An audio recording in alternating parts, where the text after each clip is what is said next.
CIT office ప్రారంభ సందర్భంగా నా తరఫున వ్యవసాయ కార్మిక సంఘం అఖిల భారత కమిటీ, రాష్ట్ర కమిటీ, జిల్లా కమిటీ తరఫున అభినందనలు. నేను ఆఫీస్ అంతా చూశాను, ఒక హాల్ ప్రారంభించాను. సుదర్శన్ చెప్పాడు, చాలా అందంగా ఉంది, చాలా బాగా ఉంది, మంచి కేంద్రంలో కట్టారు. ఎక్కువ మంది చూడలేదు, భోజనం చేసిన తర్వాత మీటింగ్ అయిన తర్వాత చూడండి, చాలా బాగా ఉంది. ఎంత బాగా ఉందంటే ఖమ్మం జిల్లాలో యూనియన్ ఆఫీసులో చూడదగ్గ మొదటి ఆఫీస్ ఏదంటే అది సిఐటి ఆఫీస్ అన్నంత అందంగా ఉంది. అంత బాగా కట్టారు, చాలా సంతోషం. నేను ఈ జిల్లా వాడిని, ఉమ్మడి జిల్లాలో కళ్యాణం నాతో పాటు ఎస్ఎఫ్ఐలో పనిచేశాడు, సాయిబాబు మేమంతా కలిసి పనిచేసాం. కళ్యాణానికి ఒక లక్షణం ఉంది, ఏమిటంటే ఏదన్నా అనుకుంటే దాని మీద నిలబడతాడు. ఇక మనం ఎన్ని చెప్పినా ఎన్నట్టు నటిస్తాడు తప్ప తను అనుకుంటే చేస్తాడు. ఇది కలిసి వచ్చింది ఆఫీస్కి. కళ్యాణం కట్టగలనే అపనమ్మకం నాకు ముందు మొదట్లో, వాస్తవం చెప్తున్నాను. కానీ 2 సంవత్సరాలలో చూసిన తర్వాత కట్టడమే కాదు, చాలా గొప్ప ఆఫీసులు కట్టి కార్మిక వర్గానికి అంకితం ఇచ్చిన దాంట్లో ముఖ్యమైన పాత్ర పోషించిన నా మిత్రుడు కళ్యాణానికి కూడా నేను అభినందనలు తెలియజేస్తాను. ఇక సుదర్శన్, ఇతర నాయకులందరూ సిఐటి నాయకులు మాట్లాడారు. ఎలాంటి చట్టాలు వస్తున్నాయి, ఏం జరగబోతున్నాయి అనేటటువంటిది చెప్పే ముందు ఒక విషయం కూడా చెప్పాలి. సిఐటి నాయకత్వం ముందే చెప్పారు, ఇది ఆఫీస్ అంటే సిఐటి ఆఫీస్ కాదు, శ్రామిక వర్గ ఆఫీస్ అని. అందుకే వ్యవసాయ కార్మిక సంఘం, రైతు సంఘం చెప్తున్నాను, ముందే మీరు కూడా ఒక దస్తి వేసుకొని కొన్ని రూమ్లు ఏమైనా చూసుకోండి సిఐటి ఆఫీసులో. అంటే అది అందరికీ కేంద్రంగా ఉండాలి కాబట్టి అందరూ దాన్ని ఉపయోగించుకోవాలి. అందులో సిఐటి కార్యకర్తలు అంటే మంచి వాళ్ళు, మేము ఎంత ఉపయోగించుకున్నా కాదనే వాళ్ళు కాదు కాబట్టి ఆ పద్ధతిలో ఈ ఆఫీస్ని మనం ఉపయోగించుకున్నాం. రెండవది, చాలా పరిణామాలు ఉన్నాయి, చాలా వేగంగా జరుగుతున్నాయి. మన నాయకులు చెప్పారు. ఉపాధి హామీ గురించి సుదర్శన్ చాలా వివరంగా చెప్పాడు. కానీ ఉపాధి హామీ అంటే అది వ్యవసాయ కార్మికులని, పేదలని, కార్మికులకు ఏం సంబంధం లేదు, రైతులకు ఏం సంబంధం లేదు, ఉద్యోగులకు ఏం సంబంధం లేదు, గందరగోళం కూడా మన మధ్య ఉంది. ఫర్ ఎగ్జాంపుల్, నరేంద్ర మోడీ గారు ఉపాధి హామీని ఎందుకు రద్దు చేశారు? సిఐటికి సంబంధం లేదా, కార్మికులకు సంబంధం లేదా? ఆయన ఆలోచన, పెట్టుబడిదారుల ఆలోచన ఏమిటంటే ఉపాధి హామీ ఉంది, అది ఉన్న తర్వాత పట్టణాలకు వచ్చే వాళ్ళ సంఖ్య తగ్గింది. అంటే పట్టణాలకు వచ్చే వాళ్ళ సంఖ్య తగ్గిందంటే ఒక పని ఉంటే 50 మంది పోటీ పడేవాళ్ళు 70 మంది పోటీ పడాలి. 70 మంది పోటీ పడితే తక్కువ వేతనాలు ఇవ్వచ్చు. ఉపాధి హామీ వచ్చిన తర్వాత పట్టణాలకి రావాల్సినంత వలసలు లేవు కాబట్టి వేతనాలు ఎంత తక్కువ చేసినా, ఎంత ఎక్కువ తక్కువ ఇస్తుంటే అడుగుతున్నారు. కానీ ఉపాధి హామీ పోతే ఎక్కువ మంది పట్టణాలకు వస్తారు, పట్టణాల మీద ఒత్తిడి పెరిగింది, ఒత్తిడి పెరిగిన తర్వాత వేతనాలు తక్కువ చేసి ఇవ్వచ్చు. మరి ఉపాధి హామీ ఉంటే కార్మికుల వేతనాల బేరవాడే శక్తి ఎక్కువ ఉంది. ఉపాధి హామీ పడిపోయిన తర్వాత కార్మికులకు బేరవాడే శక్తి తగ్గుతుంది, ఎందుకంటే కార్మికుల సంఖ్య పెరిగింది. కాబట్టి ఉపాధి హామీని నిలబెట్టుకోవాల్సిన బాధ్యత ఒక్క వ్యవసాయ కార్మికులకే కాదు, కార్మికులకు కూడా ఉంది. అంతేకాదు రైతులు ఉన్నారు. ఉపాధి హామీ పనులన్నీ ఇప్పటిదాకా దేంట్లో జరిగింది? లింక్ రోడ్లకు జరిగింది, రోడ్ డెవలప్మెంట్కి జరిగింది, భూములు సదుల కోసం జరిగింది, చెరువులు నీటి కోసం జరిగింది. రేపు నరేంద్ర మోడీ గారు ఏం పెట్టాడంటే ఉపాధి హామీ పనుల ద్వారా ఏమి చేయాలా, ఎట్లా చేయాలో మీ పంచాయతీలు కాదంట, ఢిల్లీలో కోసం నిర్ణయిస్తారా? నరేంద్ర మోడీ గారు నిర్ణయిస్తే ఆ పనులు పంచాయతీలు చేయాలి.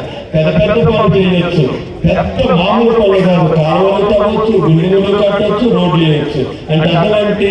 రైతులకు ఉపయోగపడే పనులు పోతే, జనం చేసే పనులు పోతే, కాంట్రాక్టర్ల పనులు వస్తాయి, యంత్రాల పనులు వస్తాయి. ఇది రైతులకు నష్టం కాదా? అంతేకాదు ఉపాధి హామీ వచ్చిన తర్వాత బార్గెనింగ్ శక్తి వచ్చింది, కొనుగోలు శక్తి పెరిగింది.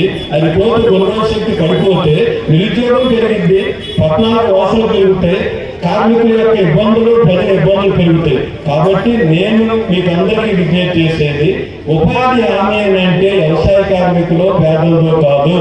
ఉపాధి హామీ రైతులది, ఉపాధి హామీ కార్మికులది, ఉపాధి హామీ మొత్తం శ్రామికులది. ఈ పద్ధతిలో మనం ఉండగలిగితే నరేంద్ర మోడీకి చెప్పేది, వ్యవసాయ కార్మికుల సంఖ్య ఎక్కువ ఉండొచ్చు కానీ మా బలం తక్కువ ఉంది, కానీ ఉపాధి హామీకి వ్యతిరేకంగా పోరాటంలో మాకంటే బాగా సిఐటి మాకు అండగా ఉంటుంది, మేము ఓడించి చేస్తాం నరేంద్ర మోడీ అన్నటువంటి ధైర్యం కూడా మాకుంది. ఆ పద్ధతులు మనం చేయగలిగాం.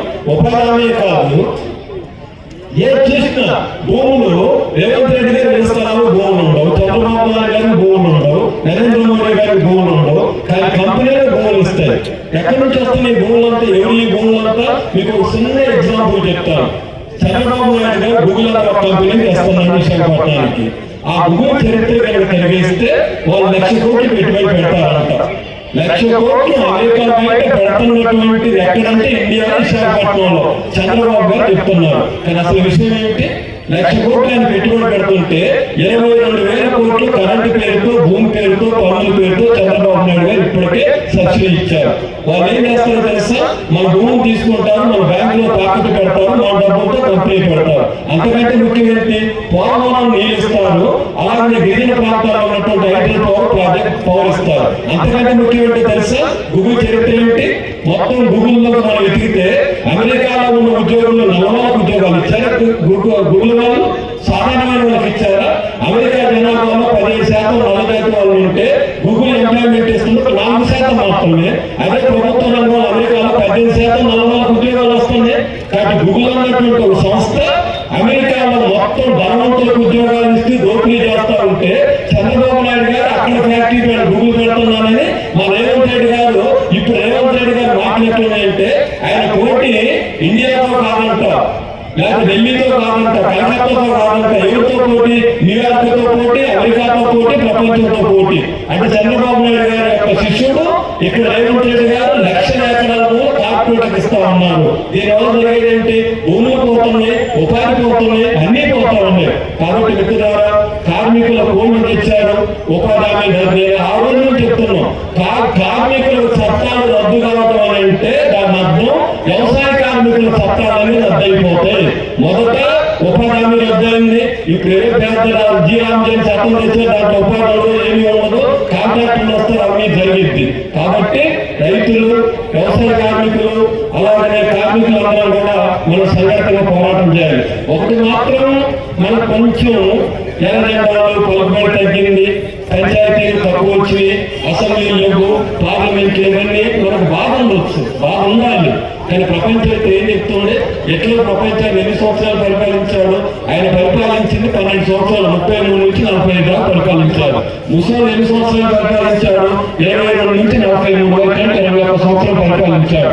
ప్రపంచ నియంత్రణగా ఉన్నటువంటి వాళ్ళు 21 సంవత్సరం, 12 సంవత్సరాలు పరిపాలించారు. కానీ ఎట్లా ఏం చేశాడు? ప్రపంచాన్ని అంతా జయించి నేను సోవియట్లు ఆక్రమించుకోవాలని సోవియట్ మీద పోతే సోవియట్లో వ్యవసాయం ఎర్రజెండా తిరుగుబాటు చేస్తే ఆత్మహత్య చేసుకున్నాడు. నరేంద్ర మోడీ ఎత్తను వాటిల్లో ఎర్రజెండాను చూసి ఆత్మహత్య చేసుకున్నాడు. ఏదో ఒక రోజు గతి మీకు పడుతుందని హెచ్చరిక మనం చేయగలగాలంత శక్తి పడుతుంది. కాబట్టి మిత్రులారా, చిన్న చిన్న దెబ్బలు తగలొచ్చు, లేదు ఇవన్నీ జరగవచ్చు. కానీ సిఐటియు, రైతు సంఘం, వ్యవసాయ కార్మిక సంఘం మన ముగ్గురు సంఘటన పోరాటం చేయగలిగితే ఖచ్చితంగా మంచి రోజులు రాబోతా ఉన్నాయి, మంచి అవకాశాలు రాబోతా ఉన్నాయి, మంచి విధానాలను తెచ్చుకునే అవకాశం ఉంటుంది. కాబట్టి సిఐటియు ఆఫీసు మేమందరం కోరుకున్నట్టు ఈ పోరాటాలకు కేంద్రంగా ఉండాలి. ఇంకో మాటలు చెప్పాల్సి వస్తే ఒకప్పుడు ఎర్రజెండా ప్రభావం అప్రజాతంగా ఉంది, ఈ కాలంలో కొంత తగ్గింది. కానీ ఖమ్మం జిల్లా సిఐటియు ఆఫీసు మళ్ళీ ఎర్రజెండా ప్రభావితాన్ని పెంచడంలో మా ఆఫీసు తగిన పాత్ర పోషిస్తుందని నిరూపించాల్సినటువంటి అవసరం సిఐటియు మీద ఉంది. అందుకోసం స్కీమ్ వర్కర్లు కానీ, కార్మికులు కానీ మనందరం కలిసి ఓ పెద్ద ఉద్యమాన్ని చేయాలని, అందుకు ఈ ఆఫీస్ కేంద్రంగా ఉంటుందని కోరుతూ మరోసారి సిఐటియు నాయకత్వానికి, మన జిల్లా కార్మిక వర్గానికి నా తరఫున, వ్యవసాయ కార్మికులు, గ్రామీణ పేదల తరఫున హృదయపూర్వక అభినందనలు చేస్తూ సెలవు.